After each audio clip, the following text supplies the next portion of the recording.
And then there's this teaching. Someone says, why must I tithe? If I take the money, by the way, notice that Jesus says unrighteous mammon just now. So the word, if not been faithful in the use of unrighteous mammon. Do you know that the default mode of money to God is unrighteous?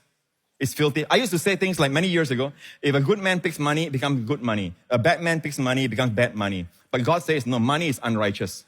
Money is unclean. Because as a whole, the way money has been used around the world is unrighteous. People are being deprived, people are being bullied, people are being, manipulated, and a lot of unrighteous money. So God says the way you make the money holy, Romans 11, if the first fruit is holy, the lamb is also holy. If the root is holy, so are the branches. Got it? If I take the first fruit, the rest become holy. And what is holy, the devil cannot touch. Are you listening, people? Now, Luke 11. Rather give alms of such things as you have, and behold, all things are clean unto you. Jesus said this. It's amazing that people say, they take my revelation of Jesus touching the leper, and the clean make the unclean clean. Right? You know what they say? Why should I tithe? If I take the money, I am clean, the money is unclean, it's not clean. That's warp. It's like, let us sin more that grace may abound. I understand where the kind of reasoning come from. Now, with your kind of warp reasoning, I can also say, I go to Geylang, I'm clean, I touch a prostitute, she's unclean, now she's clean. I'm a drug addict, but I'm a Christian. Amen? I'm clean, I take the drug, now I touch the drug, it's clean. Don't get warped. Don't get warped. All this happened because a lack of church life. There's no one speaking into these people's lives. Are you listening, people? Amen. Then Jesus said, give alms. There are some things you must do with money. Money is not part of you. You are clean, yes. You are righteous, yes. But money is unrighteous. So you take the first fruit and now the rest becomes holy. What is holy thrives, grows, multiplies. The devil cannot touch. Amen. Then Jesus talked about tithing here. Woe unto you now. He gives you the right reason for tithing. All right. Woe unto you, Pharisees, for you tithe mint and rue and all manner of herbs and pass over judgment and the love of God. In other words, they tithe legalistically, all right, but they don't tithe with the love of God, with justice in mind. Amen. To make sure that the fatherless, the poor, and all. So Jesus is saying that do it the right motive. He's talking about the motive, not the tithe, because he went on to say, this ought you to have done and not to leave the other undone. What is the other? The tithe.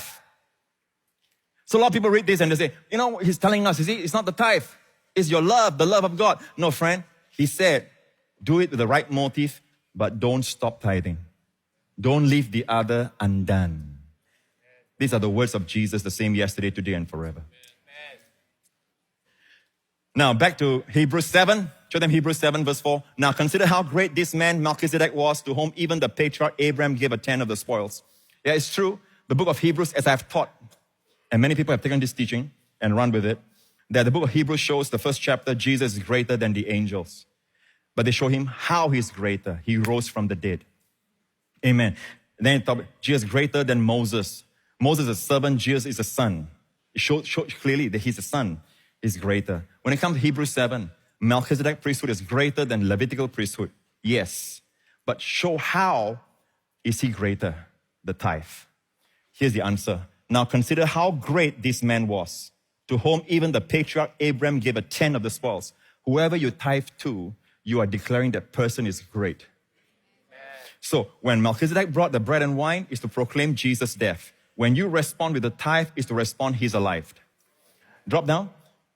Here, mortal men receive tithes. Now, mortal men, people who die, right, receive tithes. But there, Jesus receives them, of whom it is witnessed that he lives. Can you see it? Here, mortal men receive tithes, right? People who die receive tithes. Amen. People who are mortal. But there, he receives your tithes. Of whom it is witnessed that he lives. Is a witness. So the bread and wine is to proclaim his death. The tithe is to proclaim he's alive. And people will see your life and they will see he's alive. Just like old Jacob He didn't believe his sons when they say, Joseph is alive, Joseph is alive. When he stepped out, he saw the wagons. Then he says, enough, my son is alive. People will see evidence of God's blessing on your life to the point that they will say, God is alive. Or Jesus is alive. Amen? So the Lord's Supper is to proclaim his death. The tithe is to proclaim he's alive in your life. And all the people said, amen. Give Jesus the praise. Amen. This excerpt is brought to you by josephprince.com. To get the full message, visit josephprince.com.